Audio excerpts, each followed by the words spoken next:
ఎందుకు ఎందుకు నేను హాస్పిటల్లో ఉన్నప్పుడు అడుక్కునేవాళ్ళు వచ్చి నా వార్డులో చేరేవాళ్ళు.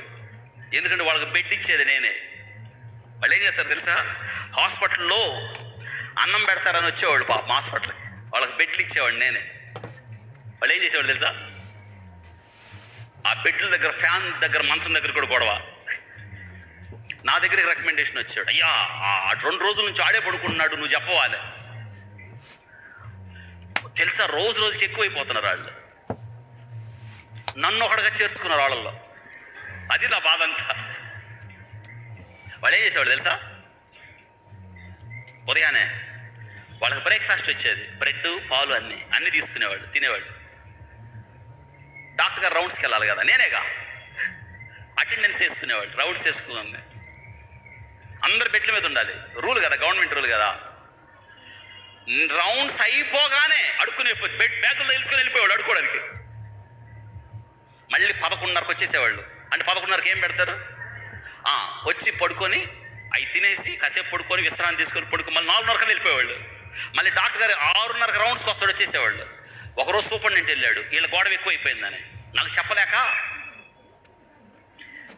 ఆయన డాక్టర్ కోట్ వేసుకోకుండా, సెతస్కోప్ వేసుకోకుండా వెళ్ళేటప్పుడు ఆయన ఎవరు అనుకున్నారు వీళ్ళు.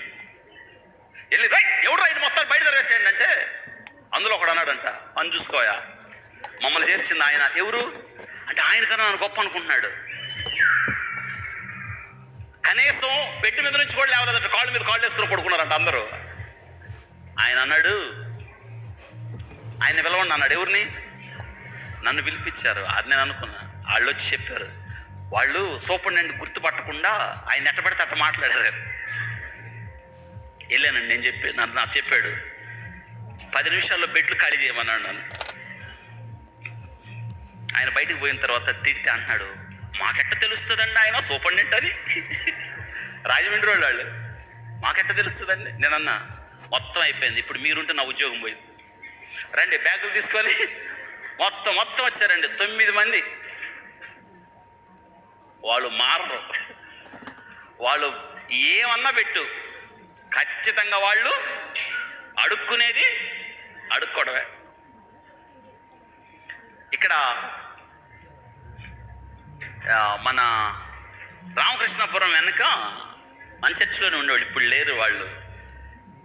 దేవుని సేవకి వేరే ప్రాంతం వెళ్ళాడు. ఆయనకి ఇచ్చిన పిలుపుని బట్టి ఆయన ఓల్డ్ ఏజ్ హోమ్ పెట్టుకున్నాడు ఆయన.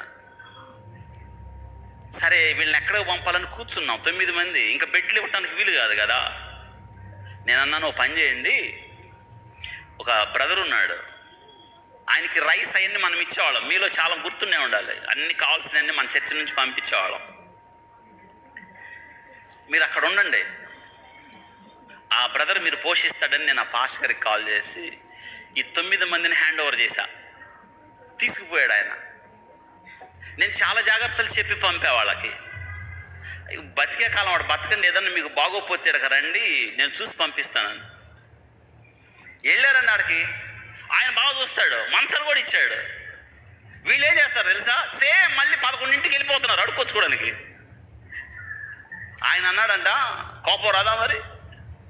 మీకు ఎంత చేసినా ఈ అడుక్కునే బుద్ధి పోదనగానే బ్యాగులు తెలిసి హాస్పిటల్కి వచ్చేసారు. మళ్ళీ వచ్చారు, వీళ్ళని చూసి నేను నా బాధ చూడండి, వాళ్ళతో నన్ను కలుపుకున్నారు, వాళ్ళల్లో కుటుంబ సభ్యుడిగా మార్చుకున్నారు. నేను ఏందే వచ్చారంటే, అందులో ఒకడు అంటున్నాడు, ఏంటండి మాట తూలేశాడు మమ్మల్ని. ఏమన్నాడు అన్న? అడుక్కునే వాళ్ళు అన్నాడంటే. కాదు మరి ఏమంటారు మరి వీళ్ళని? నేను సిగ్గులేదంట మీకు. అడుక్కునే వాళ్ళు ఏమంటారు మరి? నీకు అన్నం పెట్టి, టిఫిన్ పెట్టి, మీకు బెడ్ ఇచ్చి, స్నానానికి నీళ్ళు ఇచ్చి, సబ్బునిచ్చి, నూనె ఇస్తే 11:30కి ఎక్కడికి వెళ్తున్నారు? వాళ్ళని ఎవరు